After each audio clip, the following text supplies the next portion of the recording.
শোনেন, হাসছেন না।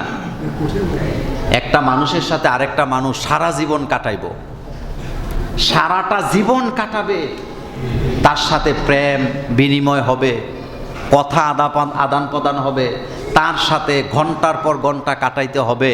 তার চেহারা, তার বাচনভঙ্গি, তার কথা ভালো লাগার দরকার আছে নাকি নাই? তা আপনি যে ছেলেরে দেখতে দেন না, মেয়েরে দেখতে দেন না, একজন আরেকজনকে না দেখে আপনি যে একটা পাটলন যে বেটা বেয়াদব হয়ে গেছ, আমরা তো বাপদাদারা আমাদেরকে দেখতে দেয় না, আমরা না দেখে বিয়ে করছি, তুইও না দেখে বিয়ে করতে হইব, এরকমের কথা বললা হুমকি দেয়, গালাগালি করে, এরকমের পরিবার আমাদের সমাজে আসেনি? এটা কি আদৌ উচিত? রাসূল সাল্লাল্লাহু আলাইহি ওয়াসাল্লাম বলেছেন, তোমরা যাকে বিয়ে করবা একজন আরেকজনকে দেখো। তার মানে ছেলে মেয়েকে দেখবে, মেয়ে ছেলেকে দেখবে, কথা বলবে। কি বলবে?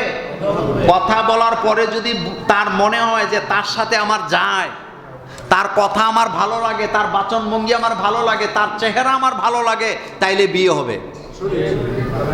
আর দেখতেই দেয় না, মেয়েদেরকে তো দেখতেই দেয় না।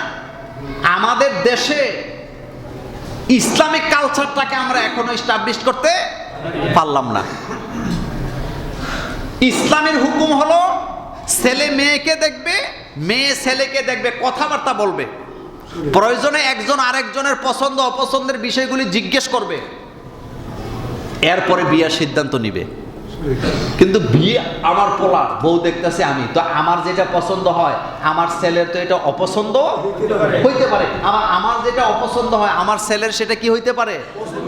আমার যেটা, আমার মেয়ের বিয়া, আমি যেই ছেলেরে পছন্দ করছি আমার মেয়ের কাছে তো তাকে অপছন্দ হইতে পারে।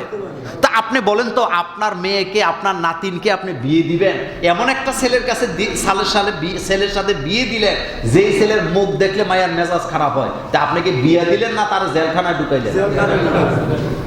আপনি একজন আরেকজনকে দেখতে দিবেন, দেখার পরে যদি ভালো লাগে তখন বিয়ের সিদ্ধান্ত নিবেন। আমাদের দেশে আরেকটা সমস্যাও আছে, কিছু কিছু মায়াপান আছে বিয়ার আগে ফ্যান ফিরিতি লাগায়, তো বাপে তখন টেনশনে পড়ে, তাড়াতাড়ি বিয়ে দেওয়ার দরকার, তখন আর বাছাই করতে পারে না কোথায় বিয়েটা দিলে মেয়ের জন্য কল্যাণ হবে। এরপরে বাপ পেরেশানির কারণে যেথায় সেথায় বিয়ে দিয়ে দেয়, এরকমের ঘটনা আসেনি?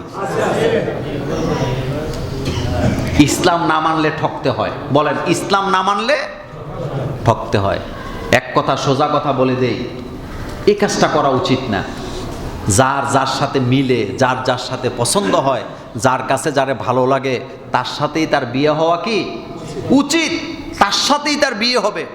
তাইলে না তারা সুখী সংসার হবে, তাদের দাম্পত্য জীবন সুখী হবে। একজন আরেকজনকে দেখলে মেজাজ খারাপ হয়, ভালো লাগে না, চেহারা দেখলে খারাপ লাগে, তো তার সাথে কি সে জীবনটা কাটানো তার জন্য কি একটা আযাব না? বলেন, কষ্ট কি না? কষ্ট, এটা একটা আযাব।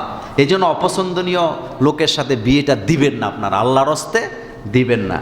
আর যিনি প্রশ্নটা করেছেন, আমি আমার বোনকে বলবো, তোমার স্বামী তোমার কাছে অপছন্দ যেই জায়গাগুলি হয়, ওই জায়গাটা কনসিডার করে, তার মধ্যে তো কিছু ভালো গুণও আছে। একটা মানুষের কি সব গুণ খারাপ থাকে? বলেন, কিছু গুণ ভালো আছে না নাই? তো ভালোটার দিকে তাকাইয়া তুমি তার সাথে কাটায়া দাও, আল্লাহ ইনশাল্লাহ তোমাকে উত্তম যা দান করবেন। হতে পারে এই স্বামীর কাছ থেকে তোমাকে আল্লাহ এমন সন্তান দান করবে, যেই সন্তানের দিকে তাকাইয়া সারা জীবন তুমি কাটায় দিতে পারবা ইনশাআল্লাহ। প্রশ্নীয় স্বামীর সাথে বিয়ে হলে করণীয় কি? কঠিন ব্যাপার।